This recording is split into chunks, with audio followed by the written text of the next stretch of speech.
All right, we are live. Hi, I'm Katie Harris. I am owner and CEO of Nursepreneurs, and I am here with the Wellnurse Group. And we have today with us Charlene, Platon, Jillian, Littlefield, Michael Horn, and Kathy Shaffer. I am so excited to have you guys here with us today. Thanks for having us. Yeah, absolutely. Thank you so much. Listen, guys. So today we're talking about burnout and wellness for nurses. Why don't you guys tell us a little bit about your business and how you came up with the idea and where you're going with it? Sure, and I could start here, and everyone feel free to jump in as well. And it's really exciting because it's almost been a year actually since we all first met and came together with this idea. And we all actually joined in together in May 2020 for the Nurse Hack for Health COVID-19 virtual hackathon. And they had a Resiliency and Self-Care Challenge, and we all met together in the same team. And that was where the idea came to be for Wellnurse. And so we were really fortunate to win the hackathon under the Resiliency and Self-Care Challenge. And ever since, we've been really meeting every week. I mean, sometimes multiple times a week to get this idea up and running. And then we were really fortunate to have Michael join our team. And he's our lead developer, and he's been really helping us with bringing our vision to life. So that's where we came up with the idea, and we're just so glad to be here at this point.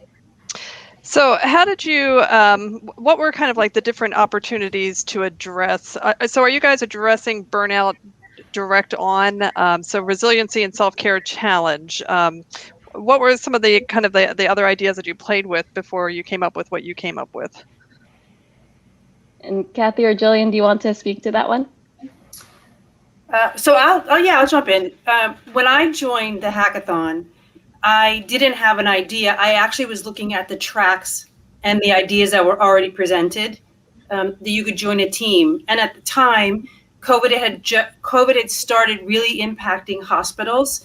And where I work in a university that partners with an academic hospital. And I was already starting to see within those few months of the pandemic some impact on the nurses at the bedside. And I had joined some of my colleagues in forming what we called Nurse to Nurse, a peer support group, to try to help those nurses through the struggling times. And I just wanted to join some group to see what I could do on a larger scale. And Charlene had already had this little, I guess, description, a little, almost kind of like, hey, come join my team plug. And her idea was to develop something to help with wellness and burnout and build resiliency, which was something I was already starting in my academic practice. And so I joined her team, and that's how I was attracted to doing what she was doing. There was a little rough idea. I think, Charlene, you had already thought about creating an app or something like that, but it wasn't really flushed out. Right. Mm-hmm. So how did you guys, when you formed this team, were there more people in this team when you first started, or how did you kind of shake people out, or how did you guys become to be the four that are running this? Yeah, I mean, there was many of us. I can't remember how many. There was a lot of us. Do you remember how many? 10. Yeah, 10 Oh my total. gosh. Mm-hmm. Yeah. You're a big, yeah. Mm-hmm. That's a lot of ideas in one business. Yeah. And so we made it work during like the hackathon. And then after we actually continued to work together with, I think there was it like 7 of us? Mm-hmm. That continued on for like a couple months. And then people kind of slowly fell to the wayside because, life. So we just ended up being the ones that kind of continually met every week and engaged outside of the hackathon. And then that's kind of how we formed this team. Yeah, no, that's awesome. Yeah, because we do see that a lot. Like sometimes we'll have nurses come in and they want to, partner with like 5 or 6 of their friends, and it can be very difficult to manage like really large groups. But so why don't you tell us a little bit about what the business model is, how you anticipate helping nurses, and how it's going to generate money? Yeah, and Kathy, do you want to speak to the business model piece? Sure. So our idea, we are actually looking at revolutionizing self-care for nurses. You know, we are nurses. 3 of us are nurses, and Michael is our tech support. Actually, he's our tech. He's more than our tech lead. support. Mm-hmm. He's our developer. He's the developer of our ideas. And we all come nurse. yeah. And he, you know, we come from 3 different backgrounds, but we all have a common theme of how do we push forward self-care. You know, we've heard about it. People talk about it. It's almost like this mystical thing out there in the real world for nurses, but we don't practice it ourselves. And so our idea is to be well-rounded for nurses. Our biggest project is the development of our app, which is a app design that in real time nurses can take a pulse check, a self-check. How am I feeling in this moment? And from that, what can I do quickly? You know, we all know that compassion fatigue and burnout, it's when we're in a constant state of fight or flight. And it's that constant sympathetic nervous system on overload, or, you know, and then it starts to, you know, the gas starts to give out.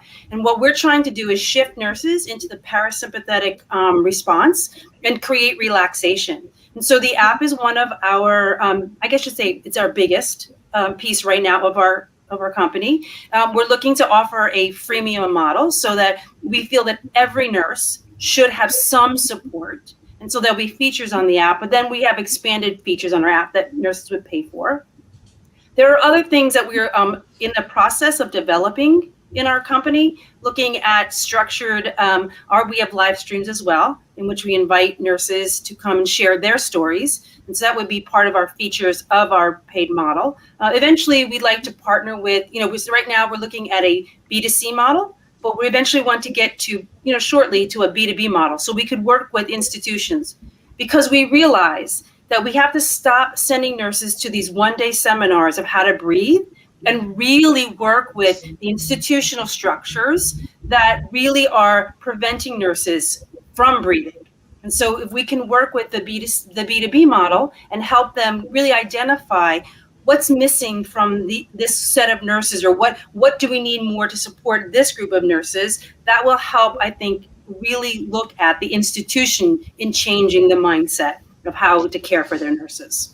Yeah, I love that. And I think that's so important, because I think it's important to, you know, give the nurse strategies to help herself or himself to deal with everyday stress. But ultimately, by not going to the organizations, it's just kind of like, you know, you can center yourself and then you come back to the same mess the next day, and it's just kind of like nothing changed. So working with the organizations, that's really, really powerful.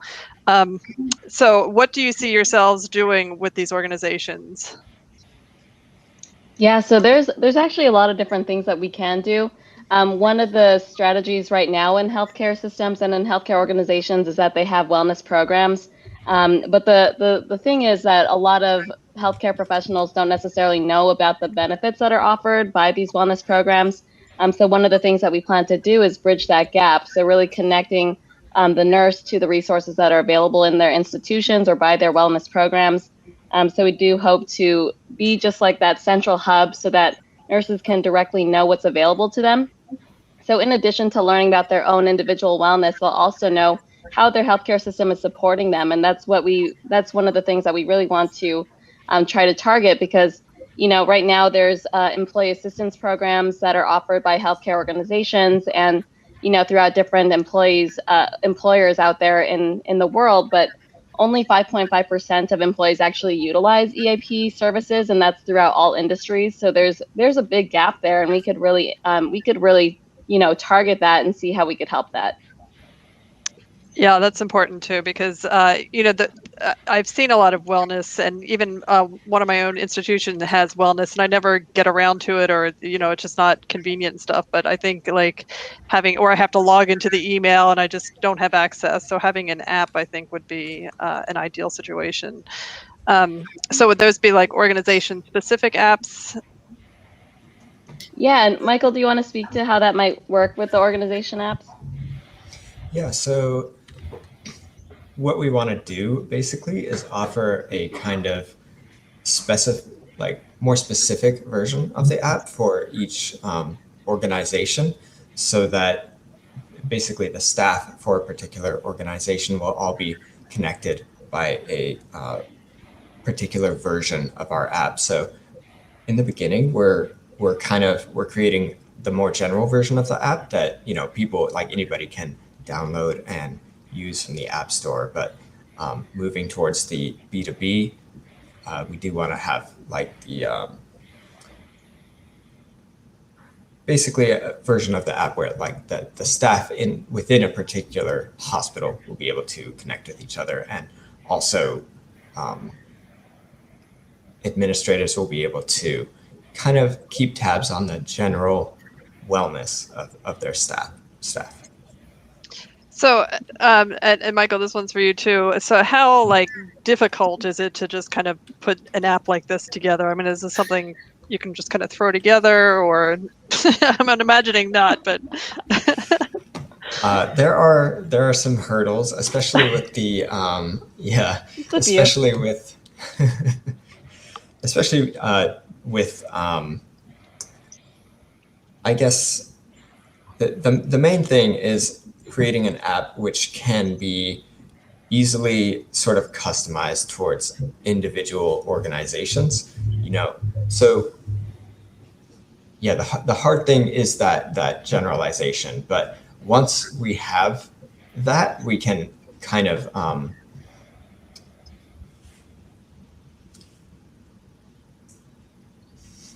once it's built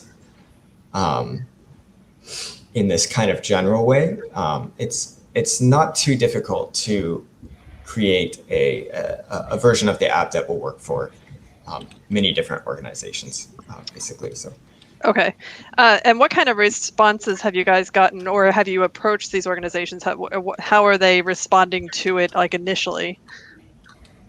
Yeah. Oh, and I did want to say too, before I answer that, with the organizational platform, we do, to add to what Michael was saying, we do plan to have a wellness pulse. So really just an overview of how nurses are doing across the different departments, and just to assess how their overall wellness is. And that's just speaking to what Michael was mentioning earlier. And so we have connected with several healthcare organizations already who have expressed interest. And, you know, they are, you know, since this is a pretty new concept, I would say, for the healthcare industry. I think that a lot of organizations are wondering, you know, how can we see what the outcomes are for an app like this? Is there a way to know that this is going to work? And, you know, in these situations, it's kind of like the chicken or the egg sometimes, right? Where you know, we know that having this data available will be helpful, but without being able to test in different organizations first, it's kind of, you know, we need to find an organization that will go with us on this journey, and that's what we're hoping to do with this beta test that we're launching on May 6th. So hoping to find different organizations who could help us partner with us so that we could see on a broader level how these outcomes, or how the data will be captured for the nurses in their organization. But so that's just one of the questions, and of course there's also questions when it comes to privacy and when it comes to, you know, the anonymity of the nurses or the data that's being presented. But and Michael, you could also speak to that piece. But we've been really doing what we can to make sure that there is that privacy integrated into our app, and to make sure that nurses feel secure when they're on the platform. And what kind of outcomes do you think you or imagine that you'll be collecting, or anticipating that you'll be collecting, that you can use, or that the healthcare systems could leverage?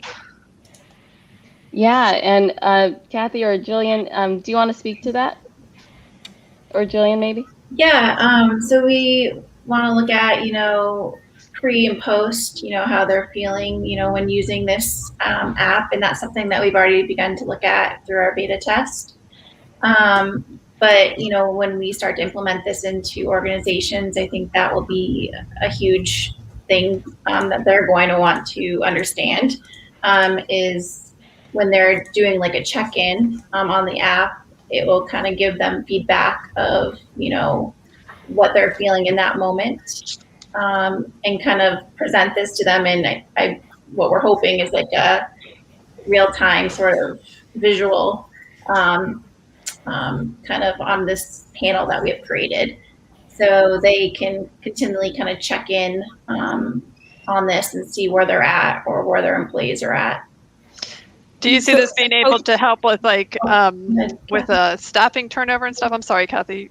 No, that's exactly what I was going to say. You know, we know that data shows that 1 in 5 new practice nurses will leave the bedside within the first year.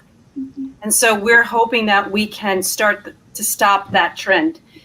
Listen, and I'm going to be totally honest here, and I might get killed by people, but we do a horrible job in nursing education and putting nurses out at the bedside in this way. When nurses leave the bedside, the mentality is, oh God, there's going to be 5 more coming right behind them, so we'll just fill up the space. We don't have to worry about it. But no one has really thought to step back and say, why are all these nurses leaving? And then we look at turnover. We look at, you know, how much it costs to orient a new nurse. And what happens? That affects the bottom line and that affects the budget. And that impacts, okay, well, now we have to either work with less nurses on the unit, or we can't develop the cancer pavilion, or we have to be really, you know, we have to really tighten, we can't give raises. So why can't we preempt that? Why can't we look at ways to keep them at the bedside? Or at least, and if they're at the bedside, why can't we think of ways to have them maybe increase compassion satisfaction and decrease compassion, you know, fatigue? And so that is definitely something that we are hoping to look at as well, in addition to the, you know, their own sense of wellness and how they feel. Yeah, I mean, that's huge. And because I would say that's like one of the biggest problems is that as nurses, and I don't mean to speak for the whole profession, but I'll speak for myself, I just always felt replaceable, right? Like no matter how hard I tried to make myself useful and important in the hospital, I always felt like I was like one step away from, you know, just being like, all right, you're done, you know, like we'll just replace you and we'll go on. And then that really kills your drive to deliver more to an institution when you feel like they'll just get rid of you if times are tough. And I maybe that's what COVID's really bringing out too, like with all these furloughs that have occurred. So how do you guys feel like, I mean, this feels like it's so timely, but what is the impact of COVID on launching this business as well? Yeah, so I mean, I think that COVID was a really big driver in a lot of what we're doing, but also for a lot of initiatives that are similar to promoting nursing wellness and well-being. And it's just kind of funny because we've always known that there was challenges with nursing burnout since the 1970s. It's very, very well documented, probably long before that even, but you know, nurses have never really been in the spotlight. And I think that just because we're now so, you know, there's so much awareness of what nurses do and who nurses are, people are now actually paying attention and they're now knowing a little bit more about what nurses, you know, the role that nurses play. And we know that very well. So it's just kind of interesting to see how the public perceives nurses. And I just remember thinking even when the pandemic started really early on, it was such a jarring concept because it was literally like overnight, nurses were perceived as janitors in the hospital to healthcare heroes. And I just remember thinking that is such a jarring switch. And it took me a while to process all that. But in a way, it's really been kind of, it's been a great way to spotlight what, you know, who nurses are. And I think it also spotlights the fact that we need help and we need support. So I think that really having all this out there was the momentum that we needed. And, you know, we're not the only organizations who've been working on this. There have been many others in the healthcare industries who have been trying to promote the well-being of nurses and other healthcare professionals, but it really hasn't been a top priority until now. We're seeing a lot of nurses leaving. We're seeing a lot of people having trouble with hiring new nurses. So now the whole concept of replacing a nurse is just not applicable anymore. It's very hard to hire a healthcare professional now. So I think that it's really great timing, but anything that we could do to help, you know, even beyond, you know, beyond COVID, this is something that I'm sure will be a need for a long, long time. Yeah, it's funny because the staffing agencies they recognize how hard it is to get a nurse now, and their prices are going up and up and up and up, and it's going to like bankrupt the hospitals. But at the same time, the hospitals have always budgeted for like a huge amounts of money to pay for agency nurses or just temporary nurses to come into the unit. That always blew my mind. Like it's like, why don't you just invest in the nurses that you have? Like that just doesn't make any sense. So what do you guys think is the difference between you and what everybody else is doing for just to promote self-care? Yeah, and feel free to jump in, everyone, on this question, because I think it's a great one. I do think that what we do that's different is that we're really targeting a multi-pronged approach to nursing wellness and in reducing nursing burnout. Because a lot of that, what's out there right now is, a lot of it is really specific to the individual. And while that's really important, I think that it also, there's also a level of responsibility that healthcare organizations have to really have this conversation and promote this, really prioritize it, truly prioritize and take action when it comes to nursing well-being. So having the transparency of the data that we offer or that we're planning to offer to healthcare organizations, I think will really drive these difficult conversations and drive the change that's really needed for nursing wellness and for healthcare professional wellness. So that's what I perceive to be the biggest difference for what we offer. We're really a wellness hub. We want to make wellness easy. We want to, so really revolutionizing wellness so that it's easy and accessible for our healthcare professionals. And I think the fact that we're all nurses and that we've kind of walked in these same shoes and we can empathize and we're here to listen and we really want to learn from other nurses and how we can, make this app the best it can be for them and their needs, and continually, improve the app over time. Right. I think in addition to that too, besides we're all nurses, we are subject matter experts. I'm a compassion fatigue professional, and Jillian is a psychiatric nurse practitioner. So, between the two of us, we bring. Yeah, I said soon to be. No, well, it's just a matter of time, Jillian. But don't worry, you're already an expert, Jillian. Yeah. But and also based on what you do currently as a nurse, working in a student health center, dealing with young people, right? These are the nurses that we're trying to relate, to really connect with, to stop it before it starts, right? And so I think that's a difference too between anything that's out there and what we bring to the table is that we are nurses. We bring our own wellness and mental health issues to as experience, and we are subject matter experts. Mm-hmm. And like Charlene was saying, in essence, all nurses want to feel supported. So that when you go to work, you want to feel like someone's behind you. And this, I feel like partnering with these organizations will enable that, just as us being advocates for that in itself, and advocating for organizations to pursue this way of going about helping their nurses. So how do you guys envision, let's say the ideal scenario where all these nurses have your app, like how do you envision it being utilized like multiple times a day, or what would be kind of like the perfect scenario? So, ideally nurses would be able to use the app at least once a day, and, it's different for everyone in terms of what time of the day they'd want to use it, but because we're offering self-care practices for the individual nurse, practicing these different methods of self-care really takes time.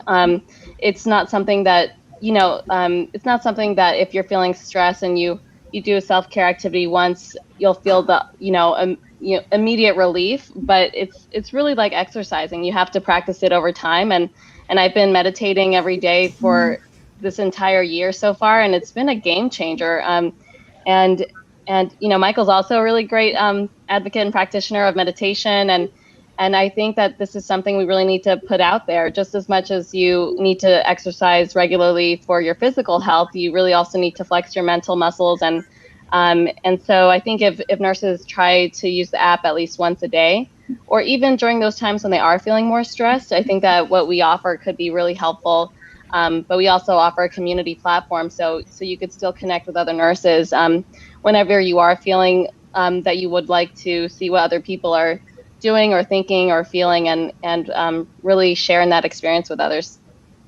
So how do you see that community laid out? Is it different forums that'll be there? Is it one big community? Yeah, Yeah, go ahead. Mm-hmm. Right now it is, sort of different forums, but we're kind of testing that out to see what people like the best and what they don't like, so we can kind of cater to their preferences. Okay. And who came up with all these self-care practices? Did you guys do this together, or? All of us. Everyone here. They're all our voices on there. They're all of us. Did you guys like write the meditations and everything? Yeah, Yep. for the most part, we all recorded meditations so far. And, like we're incorporating some education as well, which kind of stems from my own education. So that's also we've been starting to incorporate that as well. Okay. So is there a big framework about what you included in the app? And why did you how did you decide what was going to go into the app? Yeah, so before we started developing the app, we did some research to actually see which practices for self-care were more effective for healthcare professionals. And so that did guide some of the different meditations that we chose, or the different self-care practices that we chose. But we also, since we're all self-care practitioners and we all have different practices for our own well-being, a lot of it is also from our personal experience. And I know for myself, there's a lot of meditations that I've done at this point, and there are certain ones that I think would, from my experience as a nurse, that I think would be more helpful for nurses in particular. So I think a lot of it stems from that experience as well. But Kathy and Jillian, feel free to add to that too. Yeah, I mean, we essentially did a literature review of what has been most successful when nurses have been dealing with, different types of anxiety or, burnout and things of that nature, to gauge what would, be a good starting point for this app based off of that research.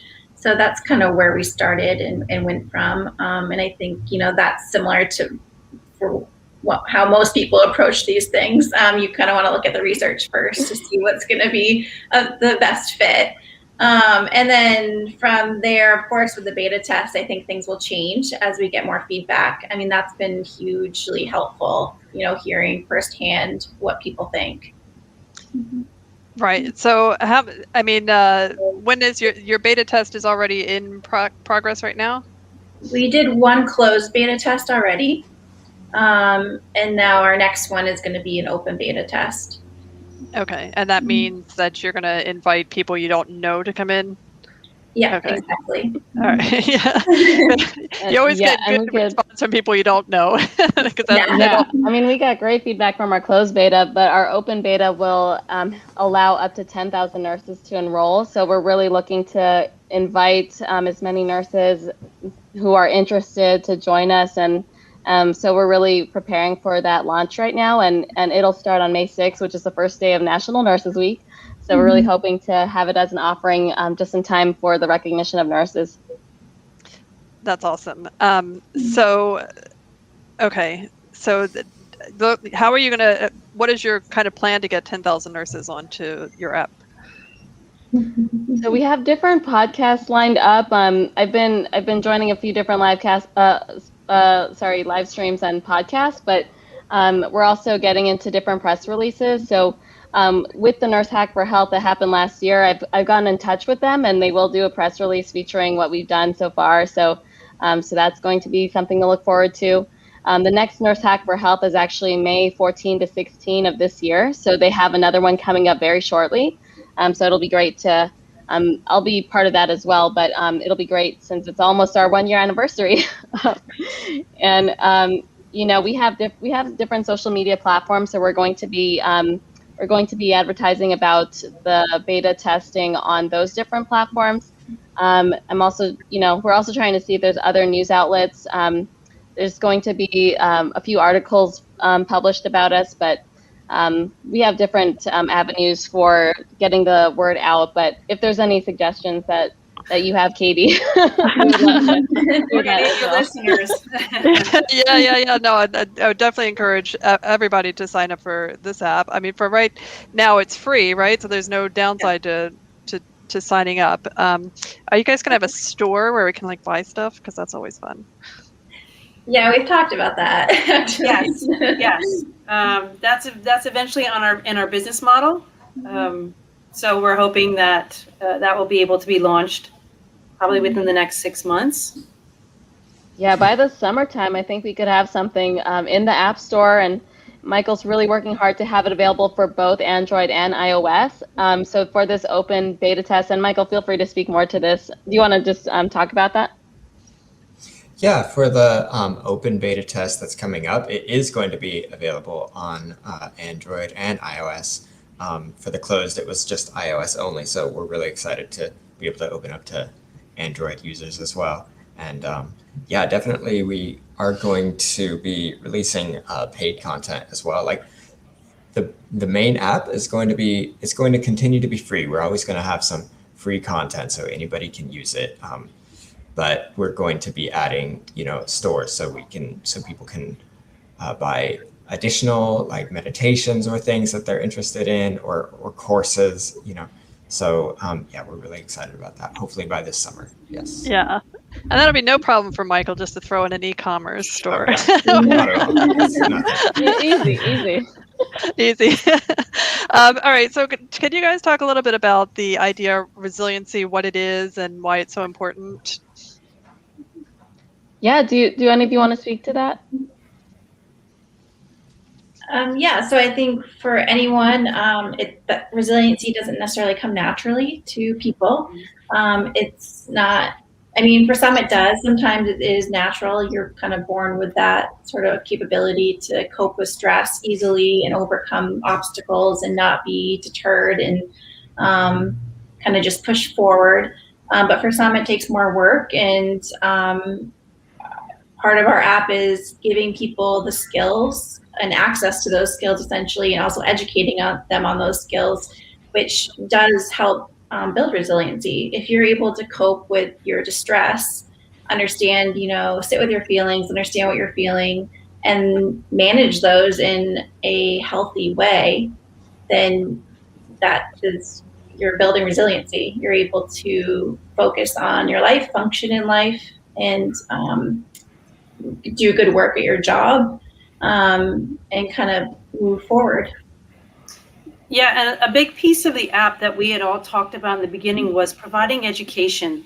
We are nurses. We all like research. We all like best practices. We all like evidence-based practice. But sometimes words are thrown around that we don't actually know what they mean. So when we talk about burnout, it's really composed of compassion fatigue and vicarious trauma or secondary trauma. And for nurses, they are like, I don't experience trauma. I didn't witness trauma. I was a nurse at the bedside. However, you just saw something that, no one else has ever seen before, and no one has given you the space to process it. You have to compartmentalize it and move to the next patient. And that's just the nature of our daily shifts, right? That it doesn't mean that we don't care, that we don't do anything, this is why we became nurses. But it's the day after day, shift after shift, things that we witness, we feel, we hear, we see, that we just keep absorbing in. And if we don't find a space to let it out and process it, then we build up and we get burnt out and we don't want to go to work. And the compassion satisfaction is down and the compassion fatigue is up, and we're leaving wherever we're practicing at. But being able to provide nurses with, so that's what that is. That's why I'm feeling that. Like, it's okay for me to be angry that, something just happened, or I just witnessed, or I heard something. Like, that it's normal to feel this way. Like, I'm not a bad person. And to be able to give them the space, okay, well, let's process that. Just like what Jillian was saying, let's figure out how we process it, and how do we then move on and grow and continuously move forward in our work, in our practice, in our lives. Yeah, and this doesn't discount, therapy, because therapy is also very important for some. They're going to have higher needs, and that will be something they need. But the app is also able to support that process. You learn a lot of these skills when you're in therapy, and they teach mindfulness, they teach deep breathing exercises to cope with distressing symptoms that someone's having. So it can be useful for a variety of people in many different situations. Yeah, I think that vicarious trauma is really important too, because and a lot of times you don't realize that it's happening. Like, I just take for, I work neuro ICU, so people died, traumatic injury, and it's just kind of like an everyday at work, whereas I'd come home and I'd tell stories and my family was like horrified, they couldn't handle it. So we couldn't talk about what I did. So I didn't have any outlet for 20 years. But I also think there's an aspect of either you deal with it or you almost get bullied, like if you're sensitive about it, or you get tossed out of the unit. What do you guys think about that? Yeah, I definitely think that there's a level of truth there for, I think that's one of the reasons why we're so passionate about what we're doing, because one of our main goals too is really to destigmatize this culture of being tough all the time, having a brave face all the time, being superhuman all the time. It's really not realistic. And just like Kathy mentioned, I mean, we're all human. We all face these different levels of burnout, and it's just something we've never talked about before in the hospital or in healthcare situations and healthcare industry. So ultimately, that's our main goal. We really want to destigmatize seeking health, seeking mental health, and seeking self-care, because as you know, we all need support systems. And to your point, Katie, if we're not able to decompress with our loved ones outside of the hospital, how else can we find these outlets? So I think it's really important to change that narrative. Yeah, because even at work, it's just kind of like I said, if you bring this stuff up at a meeting, people will think you're kind of wimpy or something. So you can't do it at work, you can't do it at home. Where are you going to do it? Yeah, so Katie, sorry, go ahead, Jillian. So even in nursing school, that's they teach you. For many, that's how many. Not everyone is taught that, but for many young nurses, that's how they feel. They feel like they can't express that they're overwhelmed, that they already feel burnt out, that they're sad or they're having these feelings even to their professors. So they're starting off that way, and then they don't know any other, you don't know anything else, and they just think it's supposed to be like this. So we kind of have to change it from the beginning, not after the fact. And I was just also going to add that for many nurses too, bringing it to their colleagues on their units, they don't want to burden them, because they're going through the same thing that I'm going through. So I don't want to burden you anymore, because I know you're having a tough day. So you don't need to take on my tough day too. And that really, again, puts people in that box of, I got no one to share with. And that's why we say, you need to find your tribe. And we're hoping that we're part of your tribe, that come and use the app, once a day, twice a day, just to connect with our voice. Hear us talk to you, hear us say that during one of our meditations, if you've had a really tough day, a really bad shift, Jillian does a great meditation where she tells people to put that stuff in a box and leave it there. I mean, so we can relate when we use terminology that nurses are used to, of where they have pretty much absorbed most of their stress for the day, which was during the shift or the practice or the place that they were in that day caring for someone else. Mm-hmm. Yeah, because I do want to. Go ahead. Oh, sorry. I was just going to say, I do want to add to what Kathy said in terms of our community.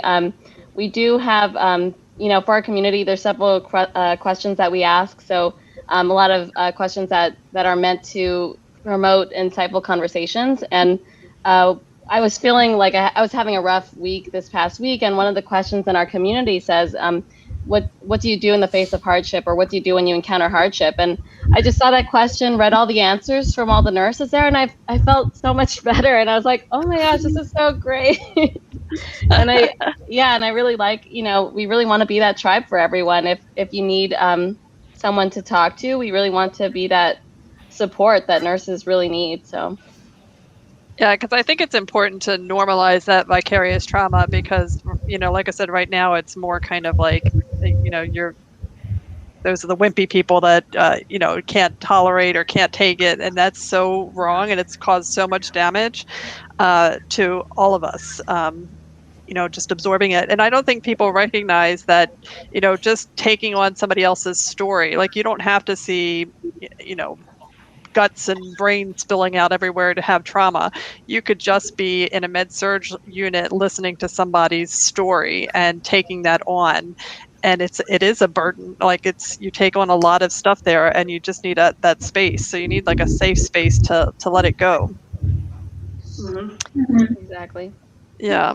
All right. So what kind of strengths do you think you each bring to this business, and do you guys have like a certain preference that you all like to work in?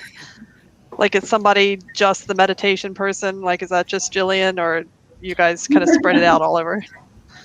No, I think we've been kind of working that out as we go, like role wise, as the company has changed, because we're small still, and we've had a lot of changes happen over time.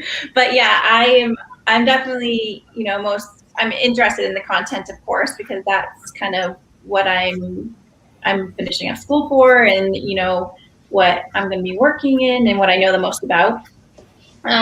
So that, intrigues me, and I am constantly learning new things. So I kind of bring that to the group and, ask them what they think. And I post a lot on Instagram about, these things to try and spread this sort of education, psycho-ed, I guess you could say, in a way. And also I do, help with sort of like the graphics and kind of marketing side of things in that way. But I also feel like we all kind of just pitch in here and there whenever it's needed, because right now we're so small, so we're just kind of combining forces. But I'll let Charlene and Kathy speak to that. Yeah, I agree with what Jillian said. I think that all of us really bring a lot of unique skills and a lot of unique things to the table. I think it's just so serendipitous that we all came together, because I seriously, like, how often is it that you find like a group of nurses or a team of people to just come together and build something and it's really hard, pursuing a company is really hard. So you really need people who are dedicated, and we've been so fortunate to have this great team here.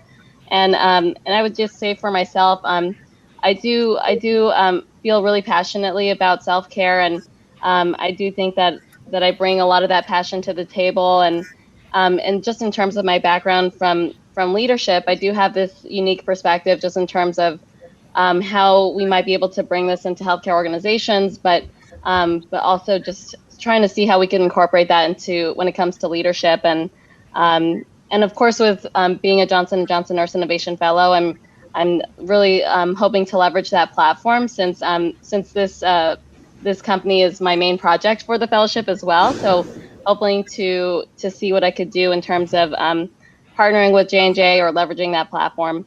Yeah, I would say Charlene's like our fearless leader. I think we're all fearless. She heads up the team, so that's for sure. Yeah, and I don't think but we all have 3 different backgrounds. Like we weren't, Charlene, she started out in nursing originally, but she's got such a great wealth of experience in her background. But Jillian and I were not nurses from like 17. We had different careers. Yeah. So we bring that experience to the table as well, in addition to our nursing knowledge and our subject matter content. So yeah. I think that's what also makes us pretty unique. Yes. The different backgrounds that we bring to the table. Yeah, that's a good point, Kathy. I often forget about my past career. Yeah, it's so unique. And how often do you find like nurses with so many skills? It's just so amazing. And Michael, do you want to also, obviously Michael brings so much to the table with his technical expertise. And Michael, do you also want to speak more to the contributions that you bring? Yeah, of course, my main contribution is, to the actual development of the app,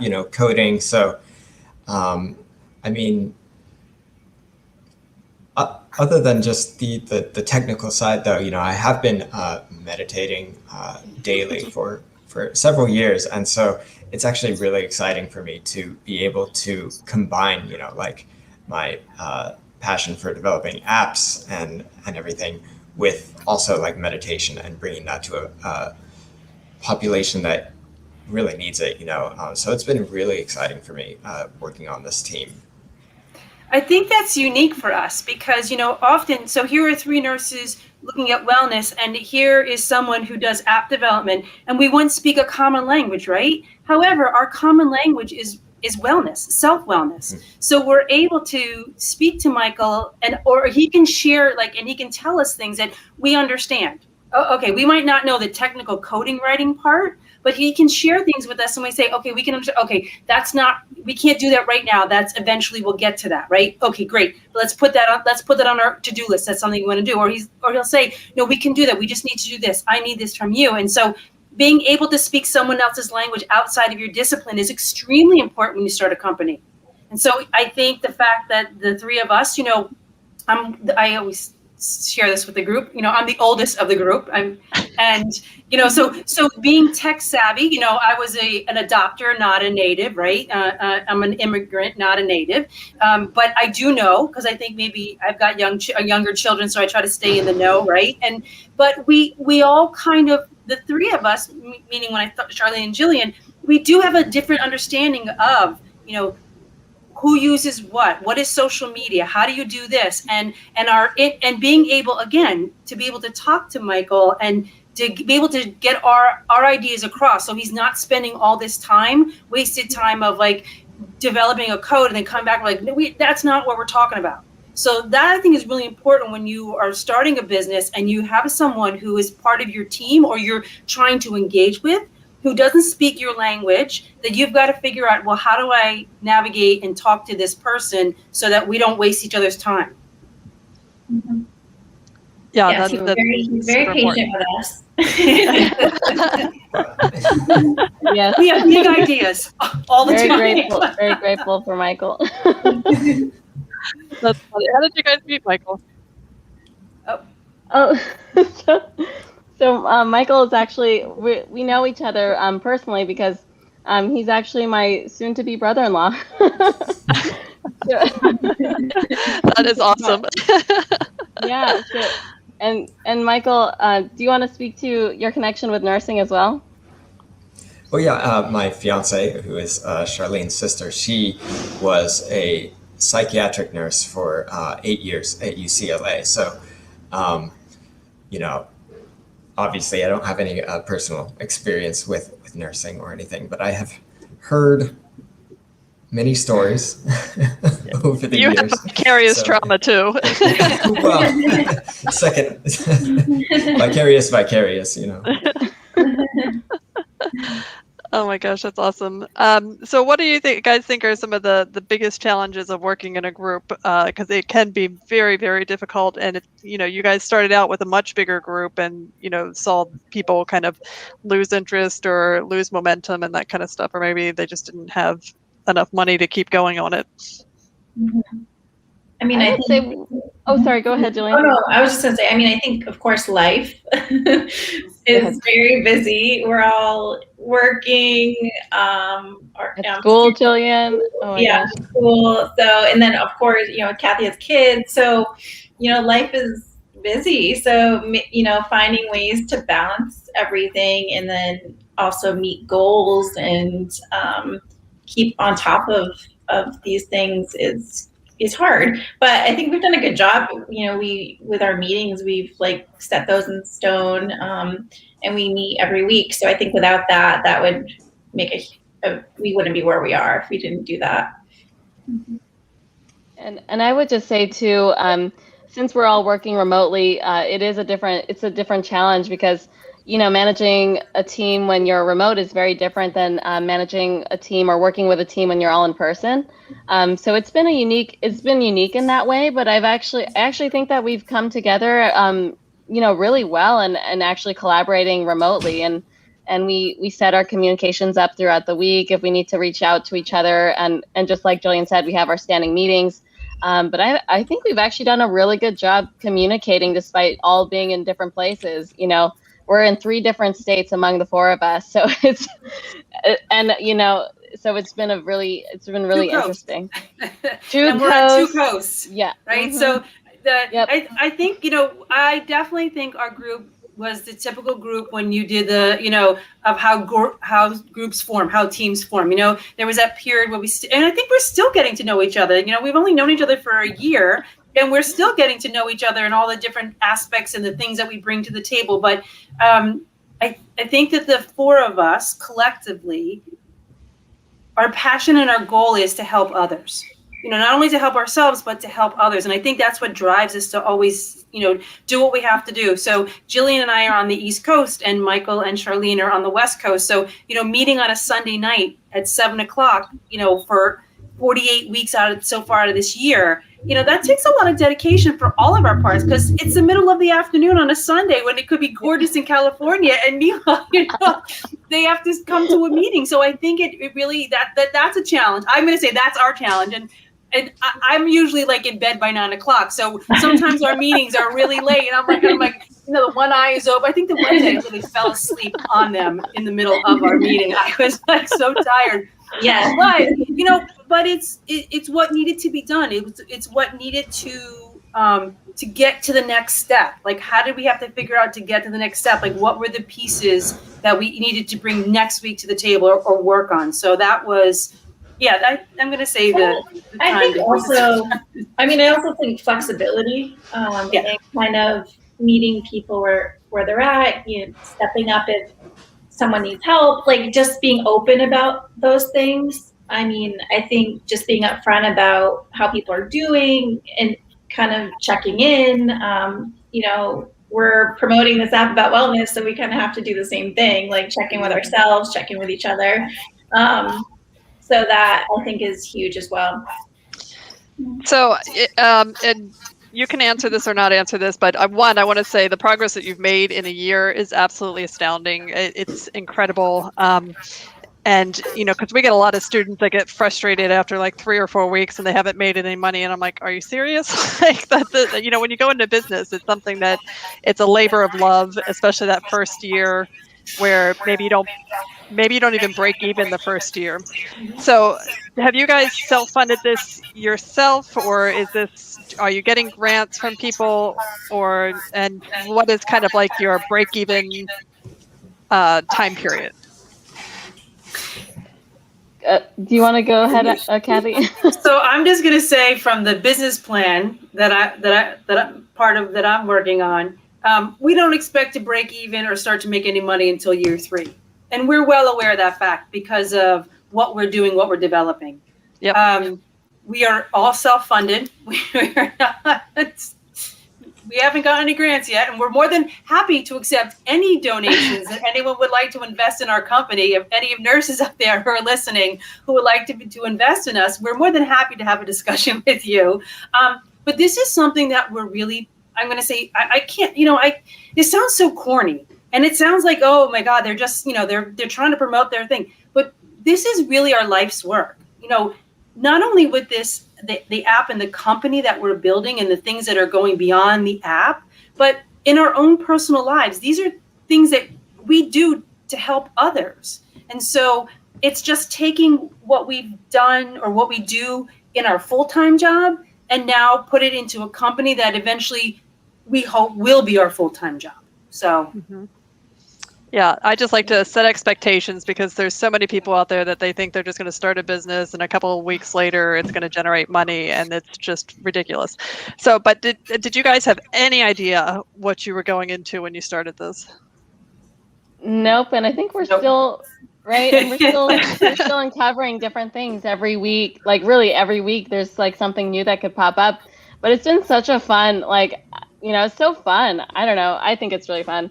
It could be kind of crazy, but I think that it's really cool to actually build something that you're so passionate about, and you could build from the bottom up. And that's like one of my favorite things to do anyways, as a nurse. And I think it's just so amazing to be able to be on a team with people who are like-minded and who also care about building the same product from the ground up in the best way possible. So it's been a really, really fun. And you could all speak to how your thoughts on how it's been in terms of the journey with entrepreneurship. I have to say that I think that we have been really outside of the box thinking, even in the way that we've been doing things in our company. We have been very fortunate to be working with partners at the UC Berkeley School of Law to help us with some of our legal aspects of our company, as well as the Santa Clara School of Law.